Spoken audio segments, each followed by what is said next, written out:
Welcome, curious souls. To Grey Vale echoes your portal to the world's most chilling mysteries and untold stories. Join us as we uncover the strange, the supernatural, and the truly unexplained. A perfectly seaworthy ship, found drifting silently in the vast Atlantic. No storm, no damage, cargo untouched. Yet, aboard the brigantine Mary Celeste in 1872, a chilling truth emerged. Her entire crew, including the captain, his wife, and their young daughter, had vanished without a trace, leaving behind only an unnerving silence.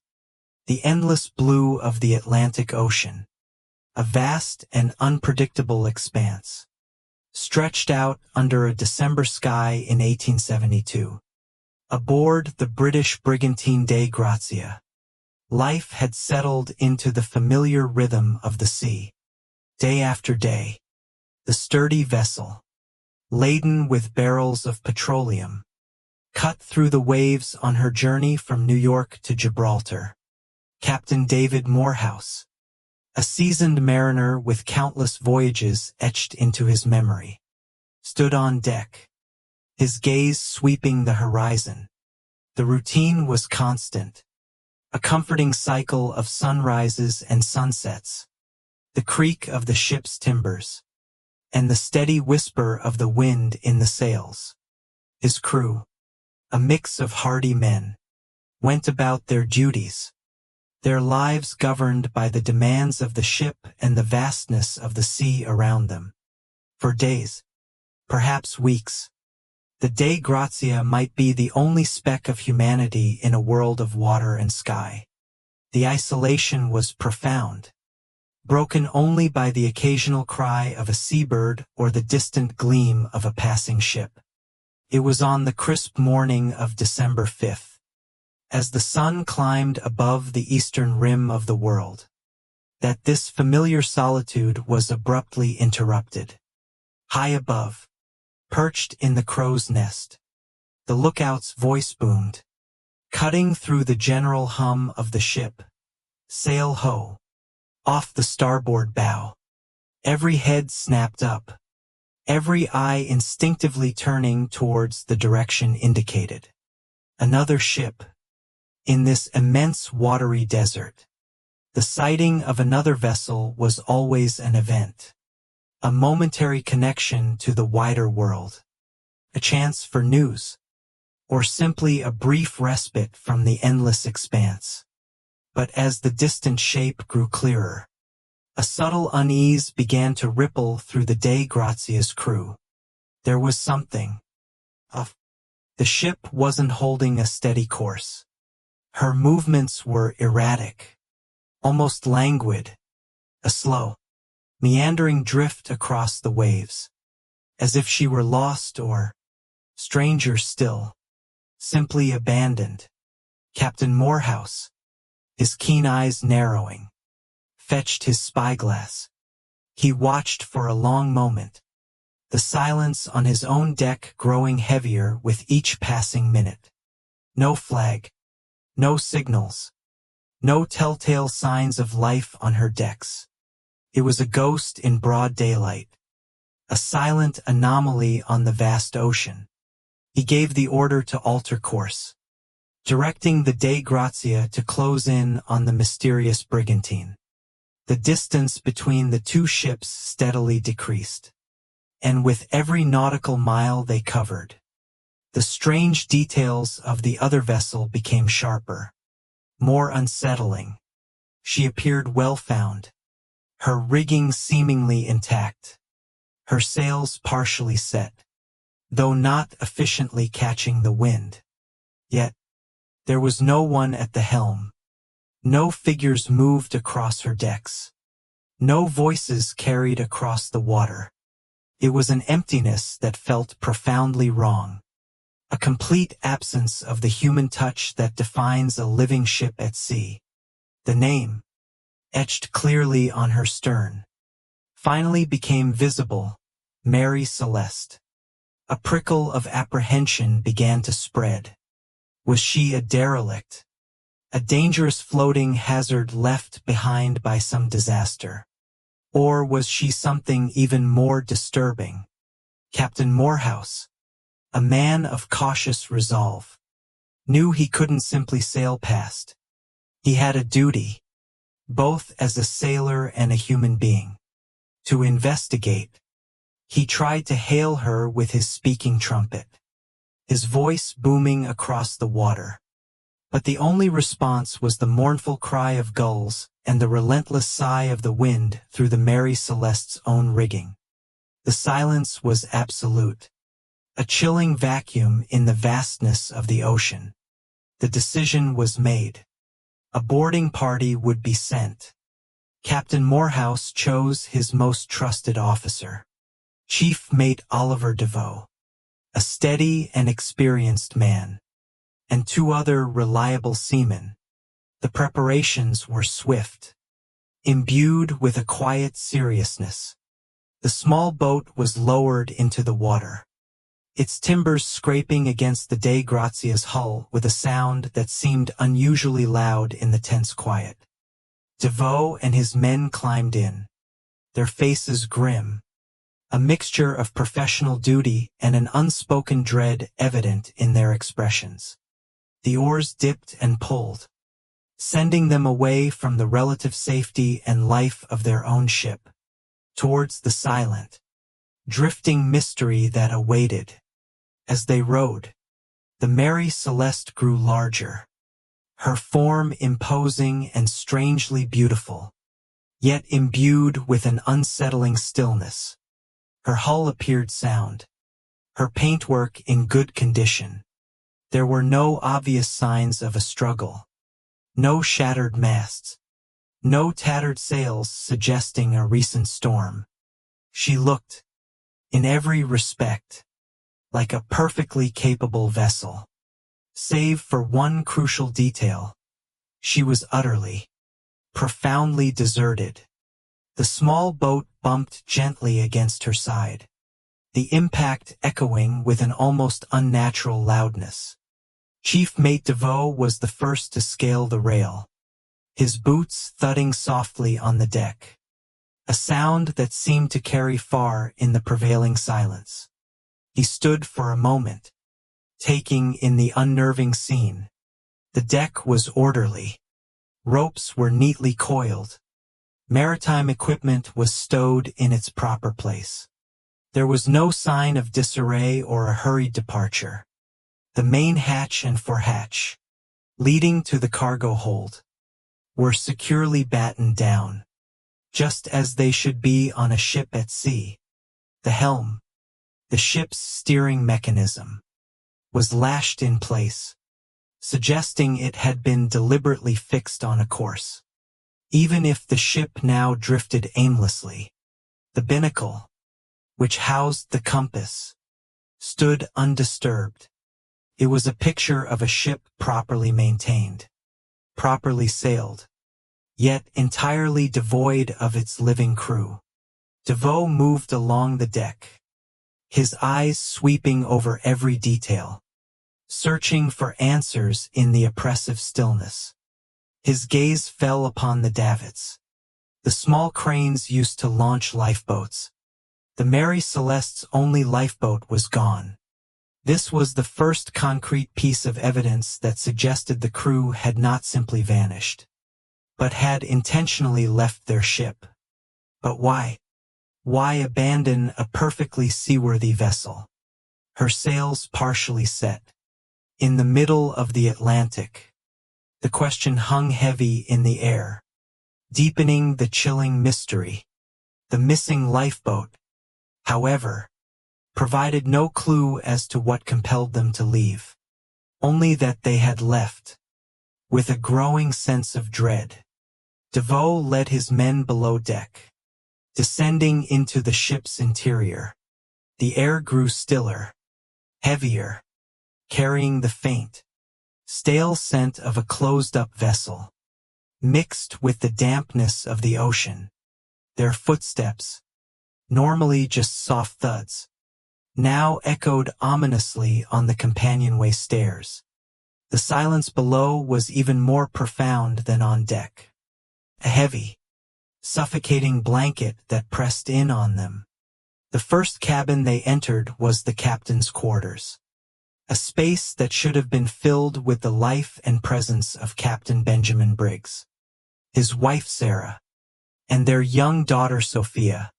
What they found instead was a snapshot of an interrupted existence. Personal belongings lay untouched. Captain Briggs's pipe, resting as if he'd just laid it down. Sarah's sewing machine, its needle perhaps mid-stitch. Small, intimate items that spoke of daily routines suddenly, inexplicably ceased. Clothes hung in lockers. Beds were unmade, suggesting that life had simply paused, mid-activity, then evaporated. The scene was utterly disquieting, painting a vivid picture of a sudden, unexplained departure. There was no evidence of struggle, no overturned furniture, nothing to suggest a violent intrusion, just an uncanny, unsettling order. Yet, amidst these intact personal effects, crucial items were conspicuously absent. The ship's chronometer, a vital instrument for determining longitude, was gone. So too was the sextant, used for celestial navigation, and the ship's all-important register and papers. These were items a captain would take with him only if he intended to leave his vessel permanently, needing them to navigate a smaller craft to safety. This discovery strongly suggested an intentional abandonment. Yet it only intensified the fundamental mystery. Why would an experienced captain, with his family and crew, willingly abandon a perfectly sound, undamaged vessel in the open sea? The search continued, moving into the galley, the ship's kitchen, a place that, on any living ship, would be a hub of warmth and activity. Here, perhaps, was the most chilling discovery of all. A detail that spoke volumes about the abruptness of the departure. On the small table, a meal lay half-eaten. Plates, cups, and cutlery were arranged, some with food still on them, as if the crew had been in the middle of breakfast or lunch when some unseen force had compelled them to rise and leave, never to return. The stove might have still held residual warmth, a silent testament to a meal prepared, but never finished. It was a scene frozen in time, a tableau of domesticity abruptly shattered, leaving a silent, ghostly echo of life. This image, more than any other, painted a vivid and unsettling picture of a sudden, unexpected event that had driven everyone from the ship in an instant. The crew quarters offered a similar story of abrupt abandonment. Hammocks swung empty. Personal items lay in disarray, but not violently so, as if individuals had simply gotten up and left without a moment's notice. There was no evidence of a struggle, no blood, no signs of panic or a fight. The ship was simply empty. Finally, the boarding party descended into the main hold. This was where the Mary Celeste's valuable cargo, 701 barrels of industrial alcohol, was stowed. To their surprise, and further deepening the mystery, the cargo was found perfectly intact, securely battened down, and utterly untouched. There was no sign of theft, no evidence of piracy, no indication that the ship had been plundered for its contents. This definitively ruled out robbery as the primary motive for abandonment. Furthermore, the ship's pumps were dry, indicating no major leaks. Her hull, when inspected, showed no significant damage. The Mary Celeste was, by all accounts, perfectly sound, seaworthy vessel, capable of continuing her voyage to Genoa. The men of the Dei Grazia stood on the deck of the Mary Celeste, the silence of the ship pressing in on them, a profound and heavy weight. Perfectly good ship, cargo untouched, no signs of struggle, no distress call, yet utterly deserted. The missing lifeboat, the absent navigation tools, the half-eaten meal, each piece of evidence, rather than providing answers, only served to deepen the profound mystery. It was a stark paradox. A ship of life turned into a tomb of silence, a floating enigma under the vast, indifferent sky. The Mary Celeste offered no easy explanation, only an unsettling void where human life should have been, leaving the boarding party, and soon the world, with the haunting realization that something terrible, something entirely unseen and inexplicable, had claimed its crew, leaving behind only a ghost. In the vibrant, often chaotic embrace of New York City's bustling port, a new chapter was poised to unfold for the brigantine Mary Celeste. It was early November of 1872, a time when the docks teemed with activity, echoing with the symphony of maritime commerce, the groaning of winches, the sharp shouts of longshoremen, the rhythmic clang of metal against wood, and the ever-present, pungent aroma of tar, salt, and raw cargo. Amidst this energetic tableau, the Mary Celeste lay berthed, a sturdy vessel preparing for another transatlantic voyage, her hold awaiting its final load. At the heart of this operation, overseeing every meticulous detail, was Captain Benjamin Spooner Briggs, a figure whose very presence exuded competence and an almost innate understanding of the sea. Captain Briggs was no ordinary sailor. His roots ran deep into the maritime heritage of Cape Cod, Massachusetts, a lineage steeped in generations of shipmasters and mariners. He was born into the embrace of the sea, and its rhythms were as much a part of him as his own heartbeat. Throughout New England's seafaring communities, Briggs was known and respected, his name synonymous with unwavering calm, meticulous attention to detail, and a profound, intuitive grasp of the ocean's formidable and often capricious moods. His reputation was flawless, built upon decades of safe passages, careful navigation, and an unblemished record of responsibility towards his vessels and the lives entrusted to his care. For Briggs, the sea was far more than a mere profession. It was a birthright, a calling, a continuous narrative passed down through the very sinews of his family. He embodied the quintessential 19th-century shipmaster, steady, reliable, and deeply committed to the sacred trust of his command. This particular voyage, however, was imbued with a personal significance that transcended the usual professional duties for Captain Briggs. It was an undertaking graced by the presence of his most cherished loved ones. Joining him on the Mary Celeste were his beloved wife, Sarah Elizabeth Cobb Briggs, a woman of strength and quiet resilience, and their vivacious, inquisitive 2-year-old daughter, Sophia Matilda.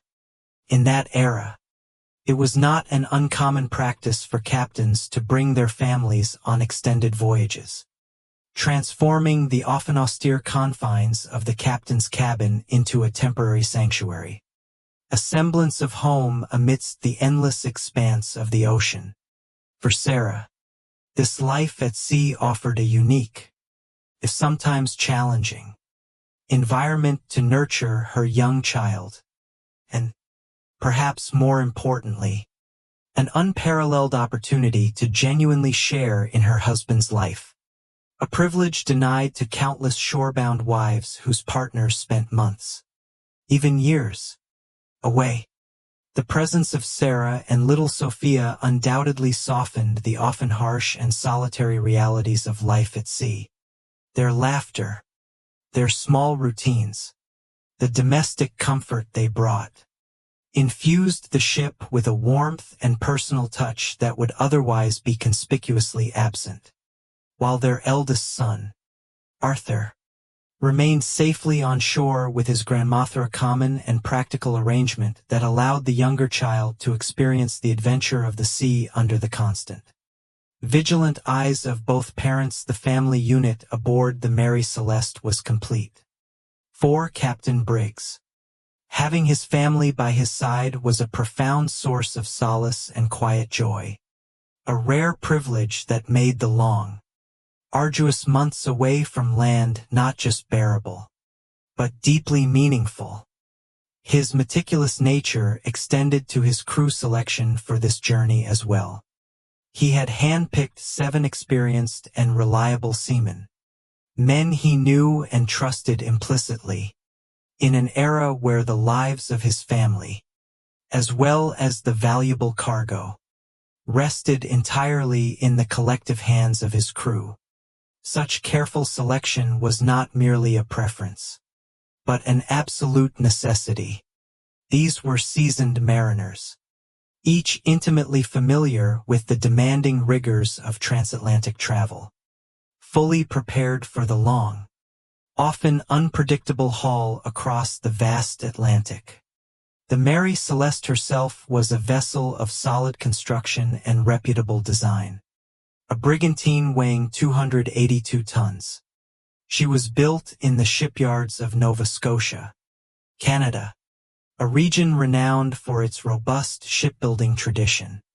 Her design was a testament to practicality and resilience, specifically engineered to withstand the formidable challenges inherent in ocean crossings.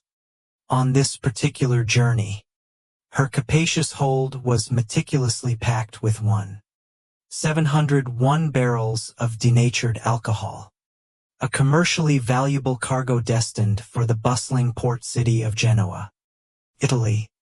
This specific trade route, stretching from the eastern seaboard of North America across the Atlantic to the Mediterranean, was a well-established maritime artery, a familiar passage for seasoned captains like Briggs. There was nothing outwardly exceptional about the nature of the cargo, nothing particularly unusual about the chosen destination, and absolutely nothing out of the ordinary regarding the timing of their departure. It was, in every sense, a routine commercial undertaking, a standard matter of course for a ship of the Mary Celeste's caliber and a captain of Briggs's extensive experience. The days leading up to their departure from New York were a flurry of controlled chaos. The docks vibrated with the raw energy of commerce. Longshoremen swarmed, their movements synchronized and efficient, as winches groaned under the immense weight of barrels being carefully lowered into the ship's hold. The air was thick with the scent of pine and raw alcohol, blending with the pervasive maritime odors. Captain Briggs, ever the meticulous overseer, was a constant presence, ensuring that every detail was attended to. He personally verified the loading of the cargo, supervised the provisioning of the ship water, salted meats, hardtack, and all the myriad necessities for a journey that could easily span several weeks, and made certain that the ship stores were scrupulously checked, her sails thoroughly inspected, and her rigging tightened to perfection. He left nothing to chance, ensuring his vessel was in peak condition, prepared to face whatever challenges the mighty Atlantic might inevitably present. For Sarah and young Sophia, the ship was swiftly transforming into their temporary sanctuary, their cabin a small, cozy haven amidst the vibrant, yet controlled, pandemonium of the port.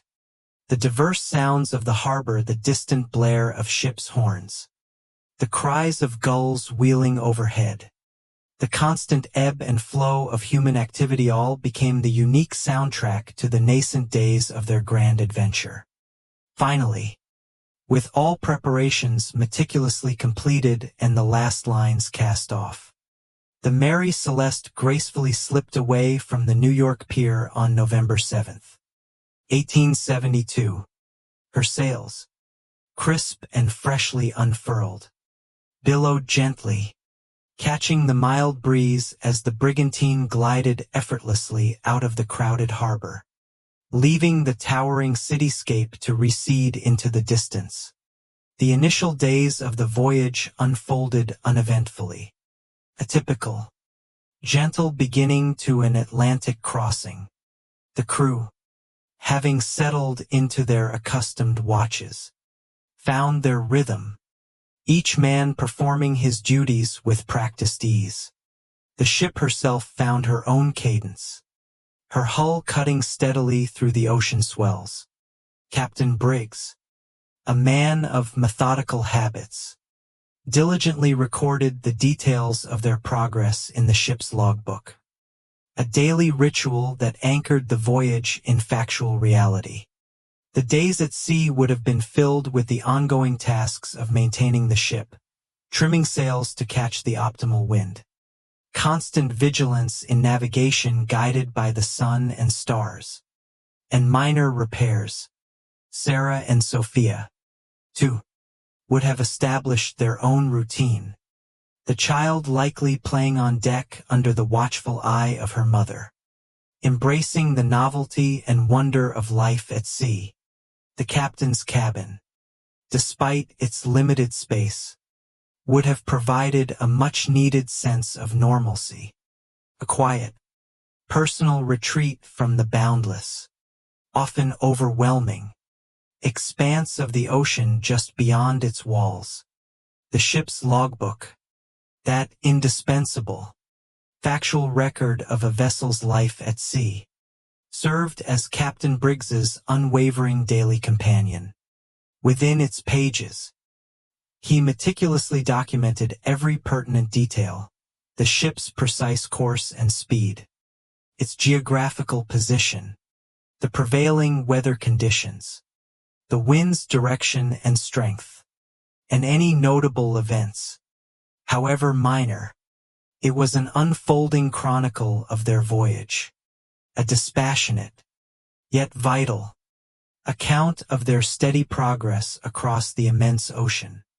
Each entry would have been brief, precise, and entirely devoid of personal emotion, a professional record for a professional journey, meticulously kept for both practical navigation and legal purposes. The rhythmic scratch of his pen across the paper would have marked the inexorable passage of time. Day by day, as the Mary Celeste continued her eastward journey, cutting through the waves with an unwavering determination, the entries in the logbook continued, a steady, predictable stream of navigational data and observations, charting the ship's methodical progression, course changes, sail adjustments, the occasional distant sighting of another vessel, all were carefully noted with the efficiency of a seasoned seaman. Then, abruptly and without any preceding warning, the entries ceased. The last known notation meticulously inscribed in the Mary Celeste's logbook bore the date November 25, 1872. This final entry precisely positioned the brigantine approximately 400 miles west of the Azores archipelago, specifically placing her in the vicinity of Santa Maria Island. The notation, like all those before it, would have indicated their current position, described the prevailing weather conditions, and, by its very routine nature, implicitly conveyed that all was well with the ship and her precious cargo, as well as with her complement of crew and family. It was a seemingly ordinary entry, indistinguishable from the scores of others that had preceded it, providing not the slightest hint, not the faintest whisper, of the profound and terrifying silence that was about to descend upon the vessel. After that fateful date, there was nothing, no further scribbled notes about the shift in the wind, no more observations about the state of the sea, no additional recordings of their longitude or latitude. The logbook simply went silent, its narrative abruptly, inexplicably cut short, leaving behind a gaping, unsettling void. For an agonizing span of 11 days from November 25th until December 5th. The day Dei Grazia stumbled upon her, the Mary Celeste became a ship without a chronicler. A vessel whose unfolding story inexplicably ceased to be written. This sudden cessation of routine, this abrupt, unexplained end to the captain's meticulous record-keeping, transformed the ship's journey from a predictable commercial passage into an unfathomable and terrifying enigma. The logbook, intended to be a continuous, factual testament to a voyage, morphed instead into a chilling monument to an unanswerable question. The 11-day chasm between the last routine entry and the discovery of the deserted Mary Celeste by the Dei Grazia represented a period of profound and terrifying unknown. What transpired during those long, silent days? What cataclysmic events, unseen and unheard, unfolded on that isolated stretch of ocean that compelled Captain Briggs, a man of such composure, experience, and deep family commitment, to abandon his beloved vessel? What fate, swift or lingering, befell Sarah and young Sophia, and what grim destiny awaited the 7 experienced seamen who served under his command? The silence of the logbook was not merely an absence of information. It was a screaming void, a testament to an event so sudden, so overwhelming in its immediacy, that it precluded even the most basic, fundamental act of record-keeping. The ship, once a living, breathing entity under Captain Briggs's careful and competent command, had inexplicably transformed into a ghost, sailing onward through those silent, unmarked days, carrying only the haunting, indelible question of what unseen horror had forced her entire complement of human souls to vanish into thin air, leaving behind only the cryptic stillness of an abandoned log.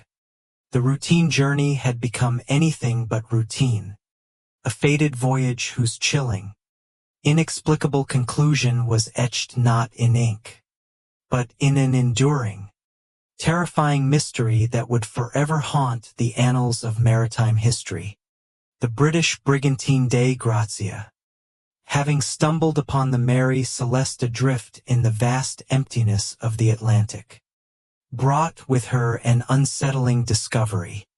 Chief Mate Oliver Devoe and his boarding party moved through the silent decks and cabins, meticulously cataloging what they found, and, more significantly, what they did not. Each observation, each absence, each peculiar detail, only served to deepen the profound mystery that shrouded the deserted ship. The Mary Celeste presented not a scene of chaos or destruction, but a chilling tableau of unexplained abandonment, an enigma rendered even more potent by the puzzling absence of the usual telltale signs of distress or struggle. Perhaps the most glaring and immediate piece of evidence that confronted the boarding party, once the initial shock of finding an empty ship subsided, was the conspicuous absence of the ship's only lifeboat. On a vessel of the Mary Celeste's design and purpose, a single lifeboat, typically carried on davits, was the primary means of escape in an emergency. Its removal was not a matter of casual oversight or accidental loss. It indicated a deliberate act. The davits, the small crane-like structures from which the lifeboat would have been suspended, swung empty, a stark and undeniable testament to its departure. The ropes used to lower it might have still been there, neatly coiled or dangling, further suggesting an orderly, if swift, deployment. The implications of a missing lifeboat were profound and immediate for any experienced mariner. It signified that the crew had chosen to leave the Mary Celeste. They had not been swept overboard by a rogue wave, nor had they simply vanished into thin air while still on board. Instead, they had, for reasons unknown, made a conscious decision to abandon their vessel and board the lifeboat, taking their chances on the open sea in a much smaller craft. This fact, while clarifying one aspect, immediately presented a far greater conundrum. Why? Why would a seasoned captain like Benjamin Briggs, with his family and experienced crew, elect to leave a perfectly sound, seaworthy vessel, the Mary Celeste, as the Dei Grazia's boarding party had already confirmed, was not sinking? Her pumps were dry, her hull appeared intact, and there were no visible signs of damage from a collision or a severe storm. To forsake a large, capable brigantine for the precarious safety of a small lifeboat in the middle of the Atlantic was an act that defied all maritime logic. An act undertaken only in the gravest of circumstances, when remaining on the larger vessel was deemed an even greater peril. Yet, what could have constituted such an overwhelming, unseen threat that would necessitate such an extreme, seemingly suicidal, decision? The empty davits silently proclaimed an intentional departure, but they offered no whisper of the terror that had compelled it. The missing lifeboat was a puzzle piece that fit nowhere in the conventional understanding of a ship in distress, serving only to deepen the unsettling mystery. As the boarding party continued their meticulous inspection, another layer of paradox emerged. While the crucial lifeboat was gone, signaling a purposeful abandonment, the rest of the ship seemed to contradict any notion of panic or hasty flight. Inside the captain's cabin, where Captain Briggs, his wife Sarah, and their young daughter Sophia had made their temporary home, an unnerving sense of domesticity prevailed. Personal belongings lay untouched, as if their owners had simply stepped out for a moment, expecting to return. Captain Briggs's pipe, perhaps last enjoyed during a quiet moment on deck or in his cabin, rested where it had been left.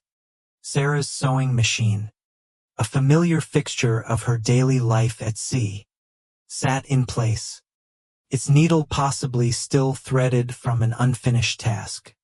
Small, intimate trinkets, a child's toy, perhaps, or a personal letter, were found undisturbed.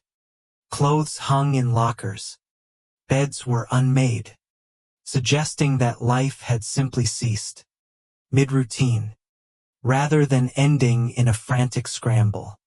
There was no sign of ransacking, no overturned furniture, no evidence of a struggle, no shattered glass or broken fixtures. The cabin, indeed the entire ship, maintained an almost unsettling sense of order, a pristine stillness that was entirely at odds with the profound absence of its human inhabitants. This undisturbed state of personal effects strongly indicated an abrupt, yet strangely calm, departure. It wasn't a panicked flight, nor was it the aftermath of a violent takeover where possessions would likely be scattered or stolen. The crew and family had simply left, seemingly without taking any of their personal valuables or comfort items. This particular detail defied logic. If facing a life-threatening emergency necessitating abandoning ship, one might expect individuals to grab a few essential personal items, perhaps a keepsake, or a warm blanket, but nothing of the sort had occurred. The very intactness of their belongings spoke of a departure so swift, so compelling, that there was no time, or perhaps no inclination, to gather even the smallest personal comfort.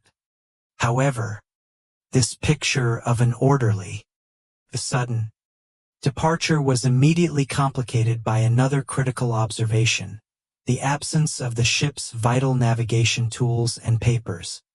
The chronometer, an exceedingly precise timepiece essential for determining longitude, was gone. So too was the sextant, an instrument crucial for celestial navigation, allowing sailors to ascertain their latitude from the sun or stars. And perhaps most importantly, the ship's register and other essential papers, including its manifest, were also missing. These items were the very lifeblood of a vessel, indispensable for any journey.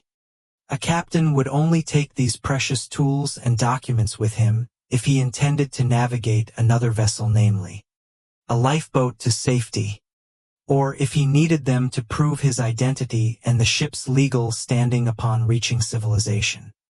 This stark contrast presented a profound paradox. On one hand, the undisturbed personal belongings suggested a departure so sudden there was no time to grab anything. On the other hand, the deliberate removal of the chronometer, sextant, and papers suggested a planned, rational act by a captain intending to continue navigation and assert legal ownership. Even in a lifeboat, how could both be true? How could a departure be simultaneously so sudden that personal items were left behind, yet so organized that crucial navigational instruments were carefully retrieved? This intricate puzzle piece refused to fit neatly into any conventional explanation, deepening the chilling mystery of the Mary Celeste by presenting contradictory evidence that seemed to defy any single, cohesive narrative. It pointed towards an event that was both instantaneous and yet somehow deliberately orchestrated, or perhaps an event where the initial terror was followed by a moment of grim, rational decision-making before the final, desperate leap into the lifeboat, as the search party meticulously scoured every corner of the Mary Celeste. One solitary, peculiar item stood out against the backdrop of absent evidence: a single cutlass. Cutlass is a short, broad saber or sword, typically used by sailors. It was found on board, but its presence raised more questions than it answered. It was not drawn, not wielded in a moment of desperate defense. Instead, it was found sheathed, resting in its scabbard, seemingly undisturbed. There was no blood on its blade, no nicks or damage that would suggest it had been used in a struggle. Its condition was pristine, a silent sentinel that offered no explanation, yet hinted at a potential, unspoken narrative. The discovery of the cutlass might, at first glance, suggest mutiny or piracy, a sudden uprising by the crew, or an attack by marauders, would naturally involve bladed weapons. However, the cutlass's sheathed state, combined with the absolute lack of any other signs of struggle anywhere else on the ship, rendered such theories highly improbable. There were no bullet holes, no shattered glass from a desperate fight, no signs of forced entry, no overturned furniture, no disarray beyond what might occur from the natural movement of a ship at sea. the cabins, the galley, the cargo hold, all were in an eerie state of order. If there had been a mutiny, why would the ship remain so tidy? Why would the valuable cargo of alcohol be left untouched? If pirates had boarded, why would they abandon their prize, a seaworthy ship laden with goods, and take no visible plunder? The cutlass, therefore, did not provide a solution. It merely added another baffling element to the growing collection of contradictions. It stood as a silent, perplexing sentinel, its potential for violence unrealized, its presence serving only to underscore the profound absence of any discernible conflict.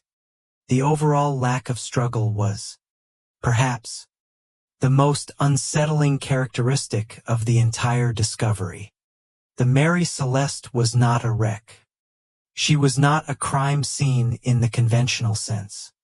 Instead, she was a perfectly sound vessel, left in an almost pristine state, yet utterly devoid of human life. The silence aboard was not the silence of abandonment after a violent storm, or the mournful quiet after a desperate battle. It was a silence that spoke of an instantaneous disappearance, a removal of 10 souls so swift and absolute that it left no trace, no struggle, no last-ditch effort, and no final testament. The very absence of struggle was a struggle in itself for those who sought to understand. It suggested an event so overwhelming, so unexpected, that resistance was either impossible or deemed futile. Or, perhaps, the horror that claimed the crew was not one of physical violence, but of something far more insidious, something that left no material evidence, only an enduring, terrifying question mark hanging over the empty decks of the ghost ship. The evidence, or lack thereof, on the Mary Celeste presented a picture of almost perverse orderliness in the face of absolute disappearance. The missing lifeboat pointed to intentional abandonment. The intact personal belongings suggested a sudden, unplanned departure. The absent navigation tools indicated a calculated, planned effort to survive in a lifeboat.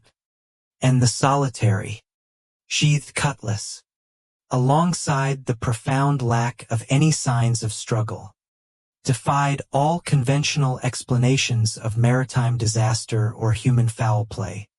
Each piece of the puzzle, instead of fitting together to form a coherent narrative, seemed to fragment the mystery further, pushing the truth into an ever deeper abyss of the unknown. The Mary Celeste remained a vessel of unsettling paradoxes, a silent testament to a truth that refused to be revealed, leaving only haunting questions in its wake. The brigantine Mary Celeste, found drifting silently in the vast Atlantic, presented a scene of bewildering contradiction. A perfectly seaworthy vessel, her cargo untouched, yet utterly devoid of human life.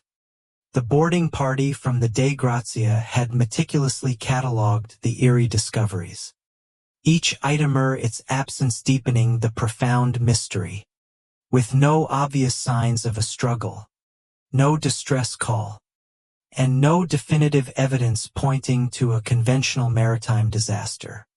The world was left to grapple with an enigma that defied simple explanation. From the moment the story broke, the public imagination, both then and now, has been captivated, giving rise to an endless stream of theories, some grounded in maritime lore, others venturing into the realm of the truly inexplicable. In the immediate aftermath of the Mary Celeste's discovery, and for many years thereafter, the most common and often sensational theories revolved around the dark underbelly of life at sea, mutiny and piracy, the image of a ship's crew turning on their captain, driven by greed or desperation, or of brutal pirates boarding a vessel to plunder its riches, was a familiar trope in maritime tales. For a ship to be found abandoned, yet otherwise intact, such scenarios naturally sprang to mind. However, a closer examination of the Mary Celeste's condition quickly revealed significant flaws in both the mutiny and piracy theories. If the crew had mutinied against Captain Briggs, presumably to take control of the ship or its valuable cargo, why would they then abandon the vessel? A successful mutiny would ideally result in the crew seizing the ship for themselves, perhaps to sell its contents or embark on a life of crime. Yet, the Mary Celeste was found drifting, not actively sailed by a new, rebellious crew. Furthermore, the ship showed no signs of a struggle. There was no blood, no damage to the cabins or deck that would indicate a violent confrontation between the captain and his men.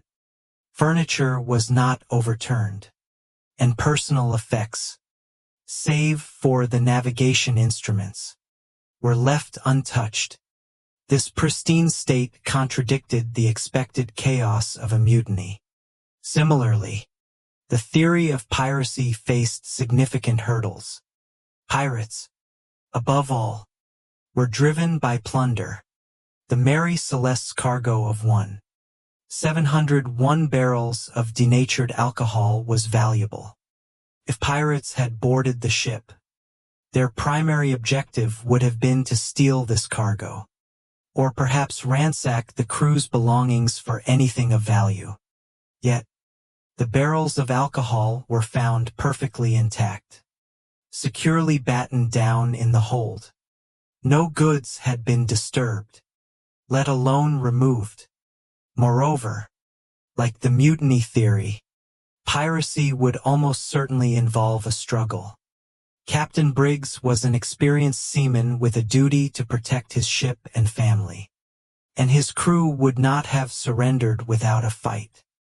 The profound lack of any physical evidence of violence, no signs of forced entry, no damage to the ship's structure, no bloodstains strongly argued against a pirate attack.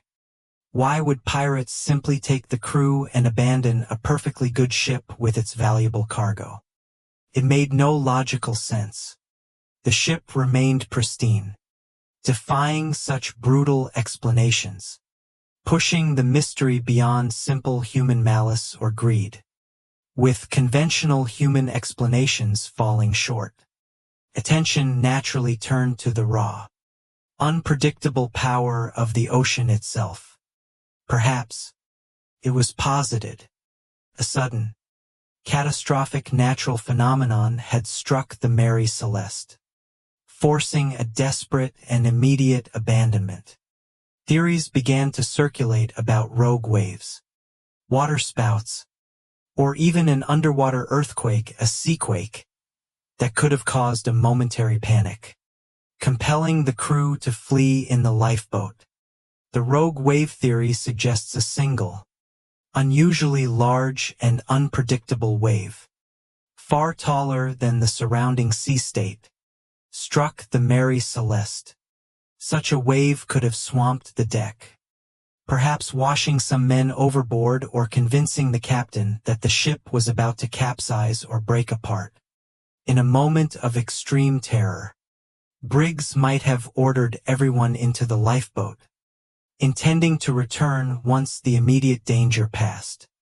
However, if a rogue wave had hit with such force, it would likely have caused significant damage to the ship's superstructure, rigging, or deck fittings. Yet, the Mary Celeste was found largely intact, her spars unbroken, her sails partially set, suggesting no such catastrophic impact had occurred.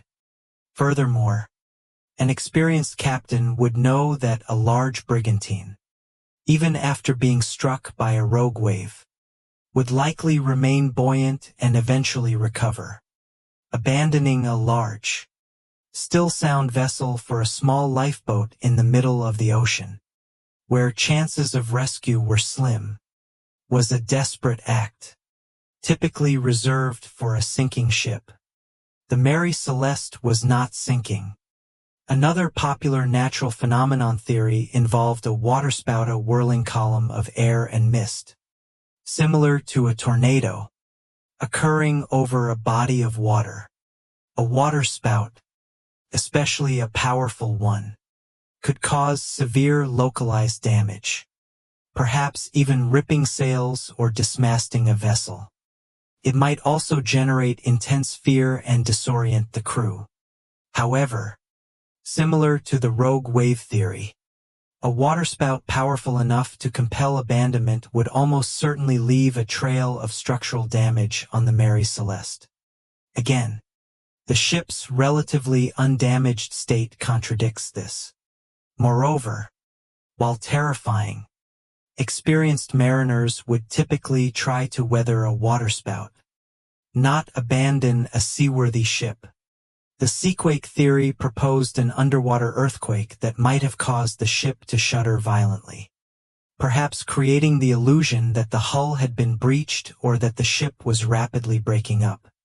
This sudden, violent motion could have induced a momentary, overwhelming panic, leading Captain Briggs to order an immediate evacuation. However, such an event would be incredibly rare in that particular part of the Atlantic, and, like the other natural phenomena, would likely cause some form of lasting damage or structural stress to the ship, which was not observed. These flawed explanations, while attempting to ground the mystery in scientific possibility, struggled to reconcile with the Mary Celeste's perplexing state of relative order and integrity. They could not fully account for the complete lack of any definitive, corroborating evidence of such a violent natural event, with logical and conventional explanations failing to provide a satisfactory answer. The fate of the Mary Celeste and her vanished crew began to drift, inevitably, into the realm of the truly inexplicable, the haunting unknown. This vacuum of logical understanding allowed for more sensational and even paranormal theories to take root. Fueled by the sheer impossibility of the situation, the idea of a ghost ship was not new to maritime folklore.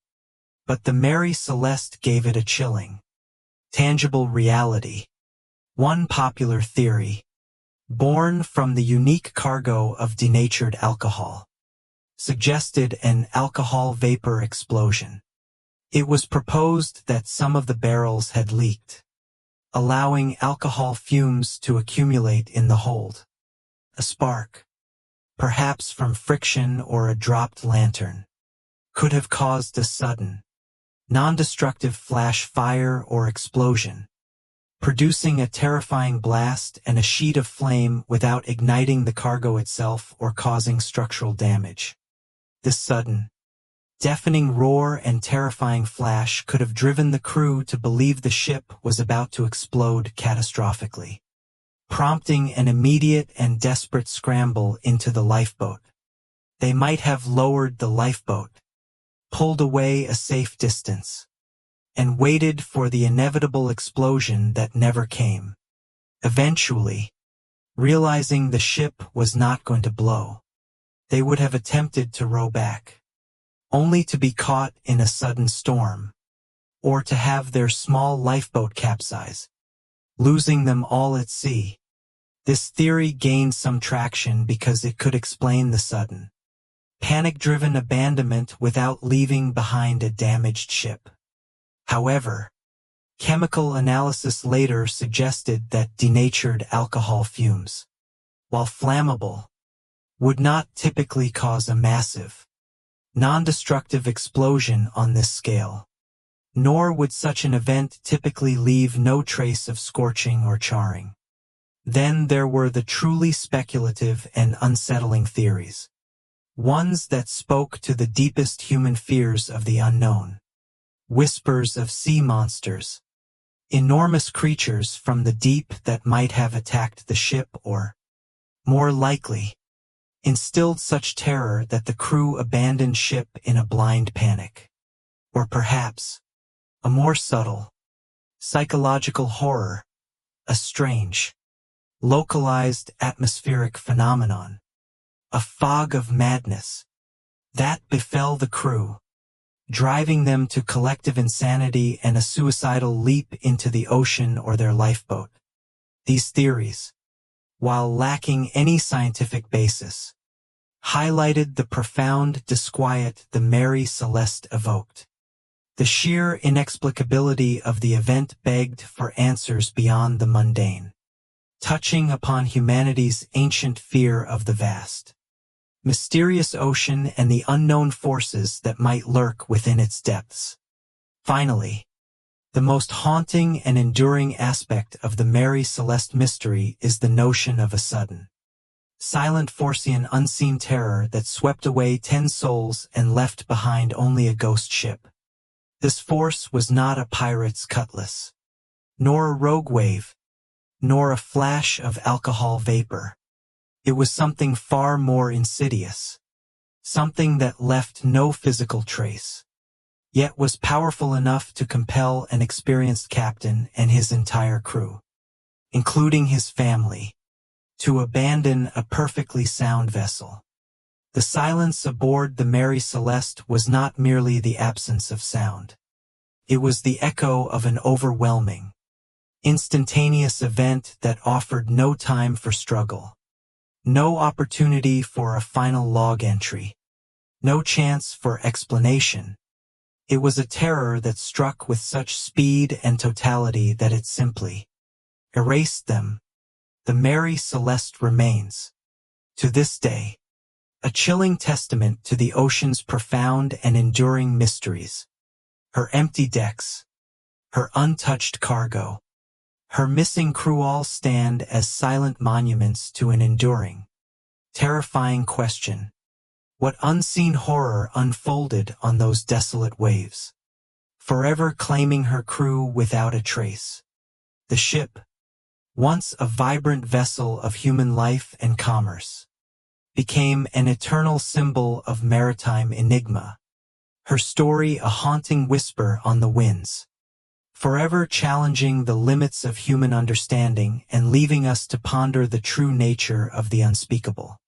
The profound lack of a definitive answer ensures that the ghost of the Mary Celeste continues to sail, an enduring, chilling reminder of the vast, terrifying unknowns that still lurk in the depths of our world.